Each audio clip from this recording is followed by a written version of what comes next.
I'm Jocelyn Ruggiero, and this is Snippets. My guest today is Emily Saliers of the folk rock group, the Indigo Girls. She's also the co-owner of the Atlanta restaurant, Watershed, which I love. I still dream. I had some bacon there that I still think about. I think we pretty much do everything well. You do everything well. I mean, it's hard to hurt bacon, but it's... Oh, no, it was so good. It was so good. That's good. So I've been wanting to talk to you about food for so long, and I'm so happy to be doing so today.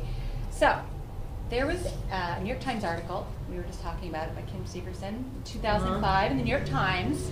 And in that, you said this is all about how food brings people together in unexpected ways. It's mystical, it's alchemy. So can you talk to me a little bit more about that? I mean, I'm a huge, huge foodie. I always have been, which is one of the reasons why I got into the restaurant business. And, you know, I'm not a very good cook, so I really appreciate very, very good cooking. And we have, 2005, we had Chef Scott Peacock. He ended up winning the James Beard Award. And we had another chef after that, and now we have Zeb Stevenson, who's just such a good chef and cook. And so the reason why I related to like music or bringing people together is when I eat good food, it's like almost painful for me. I love it so much. So that's the way I feel about good music, and also just the vibe in the restaurant or the vibe around your dinner table at home.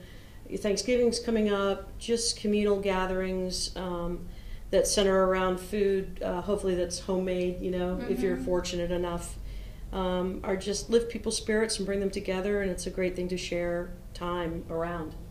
Is there a food from your childhood that, I don't know, I won't say just your mother, your grandmother, maybe it was your dad, a food that makes you feel warm and like home when you think about it? I mean, like our special meals at home were a roast chicken on Sunday after church. Chicken is so good. A roast chicken has very, very, very strong childhood memories with, I'm going to say this, with white rice. The drippings with white rice. Yeah, roast chicken. That's good. That's what we grew up with. But I also grew up with Spam. So. Oh, really? Yeah, lots of Spam sandwiches. So when you think of Spam, you think of... I think of my parents did the best they could with what they had. So roast chicken for you. Yeah, definitely. And it's hard to roast a good chicken. It is. But I mean, I read like, you know, Ina Garten, and I read even Martha Stewart, and I love like Epicurious and all these different websites. And of course, Kim Severson, who's the writer and a friend, she's an excellent cook. And so I just learn from people, and I have learned how to make a pretty good roast chicken. Well, I love that, and I can tell. I love in your song Trouble when you say, you know, trouble came around here. You're in the South. We fix something to eat. Yeah, and that is the truth. And I was thinking about that this morning. Funerals, weddings, right? Yep. And whether I'm Italian, you're Jewish, Southern, right? Yeah, exactly right.